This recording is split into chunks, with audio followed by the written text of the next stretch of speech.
Okay, so I thought I'd make a video about something that's obviously very close to me, and that is the rise of Australia's internet comedians. Now, this is not unique to Australia or even comedy. Artistic establishments everywhere are fast losing their influence. Artists ranging from poets to painters all speak about how those gaining notoriety in their respective fields seem to be doing so purely through social media. But it's particularly notable in Australian comedy. In the space of just over 10 years, the field went from 2 to 3 people making lo-fi internet sketches to now maybe 20 of us selling out theatres all across the country. Obviously when we're not in lockdown. Now, you probably know all the people I tend to collab with. Alex, Frenchie, Jordan, Isaac, Luke, Lewis, Elliot.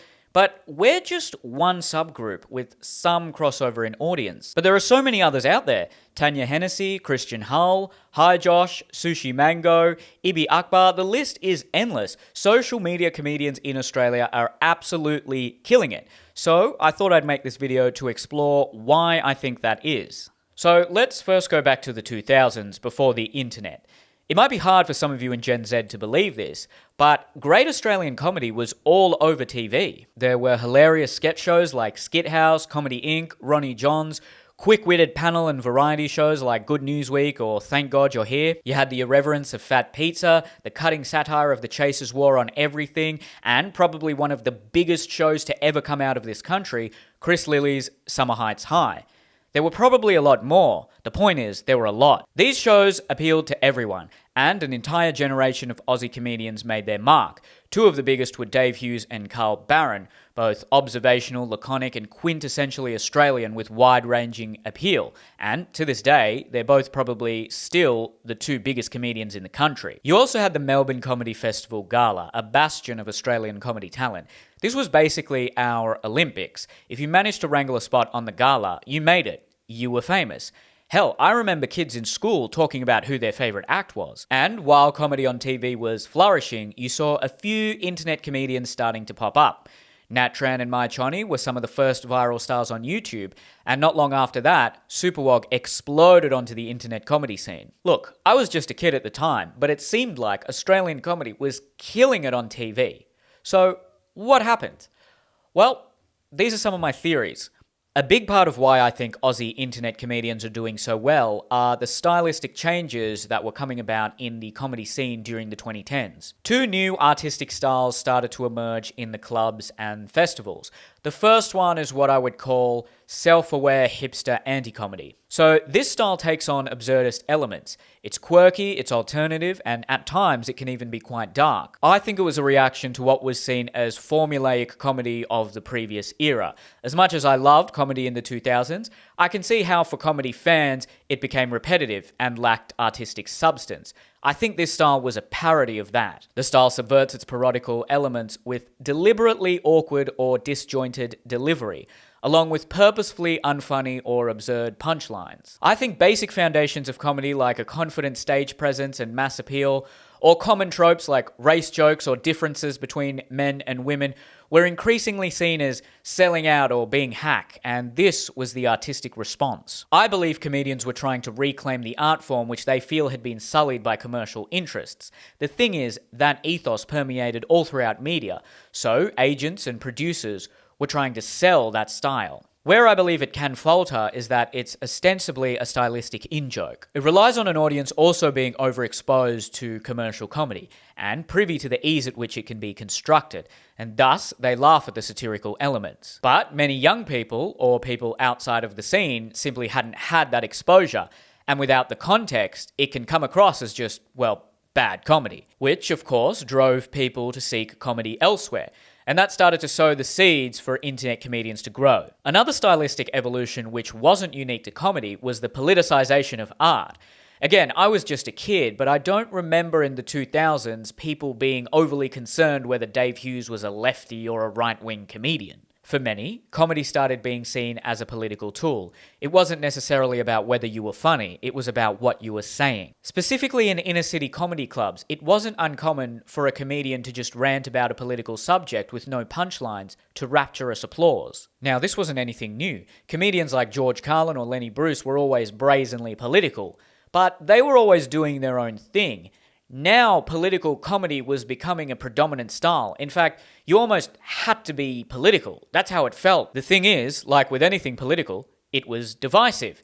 It further alienated audiences, which contributed to the more apolitical or reactionary internet comedians thriving. If you look at a lot of the millennial comedians on Netflix, especially the Australian and British ones, it's not uncommon to see them vacillate between joke telling and then preaching or just speaking candidly about a serious subject. Hell, I do this in some of my earlier specials. I think a contributing factor to this is that a lot of comedians can be insecure about being perceived as clownish. For example, a comedian making a small dick joke could be construed as lowbrow and simple, whereas if they make that same small dick joke about a conservative politician, suddenly it becomes unapologetic and progressive. Whereas for people who believe comedy should be judged on the craftsmanship or the structure of the joke, it's the exact same dick joke.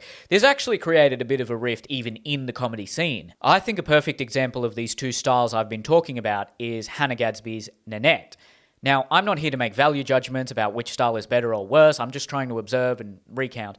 I do think these styles alienated audiences, though, especially blue-collar working-class men, who either felt condescended to with the preaching or unimpressed with the meta style. And again, this really helped internet comedians. They started popping up like wildflowers. From just 2011 to 2015 in Australia, you saw the edgy character comedy of Alex Williamson, the ribald stylings of Frenchie, some kid who poured wine on his head and did a bunch of accents, but he's pretty overrated if you ask me. You had Josh Wade, Lewis Spears, and of course, Friendly Jordies, who was always political, but offered a depth of analysis unexplored by the mainstream media, coupled with a unique comedic style. And the ones I mentioned previously were still growing. On top of this, the oligopoly that is Australian mainstream media were facing increased market pressures. The internet allowed Aussies to access much more content, TV ratings and budgets continued to dwindle as a result, and of course, everyone now had a smartphone. It made much more commercial sense for an Aussie TV network to fund a show where a bunch of singles date each other and get hundreds of hours of content than for that same budget to fund a 10-part, half-hour TV comedy series. Also, left-wing political correctness severely intensified in the 2010s, and that made it a lot harder for TV networks, especially our government broadcaster, to take artistic risks. I think back to one of my favourite Chaser sketches, The Biggest Muslim, which was a satire of The Biggest Loser. Muslims were trying to lose as much of their Islamic culture as possible to fit into mainstream society. Now, that's a progressive message, right? But good luck trying to do something like that today. So, comedy on Australian TV started to become financially unviable and politically untenable. There were definitely some notable exceptions in the 2010s, but compared to the 2000s, good comedy shows on Australian TV were far and few in between. And once again, this helped internet comedy. In the latter half of the 2010s, you saw even more internet comedians explode onto the scene. Some of my friends like Luke Kidgel and Rory Lowe and Isaac Butterfield, who is one of the biggest. In just 3 years, he's amassed nearly 2 million subscribers on YouTube and is easily one of the best-selling comedians in the country. I think a lot of internet comedians are just filling a void left by mainstream Australian comedy, which is stifled by artistic purity, market pressures, and continually appeals to a smaller and smaller niche. Now, the rise of internet comedians caused a lot of tension in the general comedy scene, and I want to dive into that. A notable theme among a lot of my compatriots is a fervent disdain for mainstream comedians. Now, first, I think everyone needs to understand that stand-up comedians and internet comedians are both comedians, but they're doing very different things. Traditionally, making it as a stand-up comedian was an arduous process of starting out at open mics, then gradually doing 10-minute spots, and eventually climbing the ladder to become a headliner. And then after that, hopefully getting a start on TV, usually on the Gala, and eventually selling theatres. So you had to prove you were a good stand-up first, whereas being an internet comedian is usually very different. It's more like running a small media company. You're writing, editing, marketing, filming, practicing, hiring, firing, selling merch. It's an all-encompassing job. And then, if you can, you perform at the comedy clubs and do a live show. The thing is, internet comedians can circumnavigate the entire stand-up quality control process by cultivating an audience online. And that caused a lot of resentment within the stand-up scene. Whereas from an internet comedian's perspective, they were doing so much. They were selling out theaters, amassing millions of followers online, creating brilliant short films, documentaries, impacting governments. And despite all that, they were shunned. They were ostracized. They were disrespected by the traditional comedy community. The only attention they did seem to get was to be smeared as racist or sexist or tainted as not a real comedian. And this was despite a lot of internet comedians respecting the craft of stand-up and being quite good. So naturally, they also became resentful. So if you ever get tired of the continued excoriation of mainstream comedians by your favorite internet stars, there's a bit of context for you. In my opinion, if it's not already the case, I think all comedians will have to be online in some form or another. I don't think the term internet comedian will even exist. Stand-up as an art form will definitely prevail, but you'll have to go viral as a stand-up on the internet or a streaming service. I mean, it's basically at that point already. So in the space of just 1 decade, Australian internet comedy has grown astronomically, from a handful of niche online personalities to an impressive collection of stars, continually evolving the art form in the digital age. Except, of course, that kid that poured wine on his head, not impressive at all, that guy sucks. It's now 2021 and the comedy world has been absolutely decimated by ongoing lockdowns. If you know anyone in this industry, internet or non-internet, please check in on them and try to support them when we open up again. I hope this video has been informative. I also hope it's something future Australian comedians can look back on.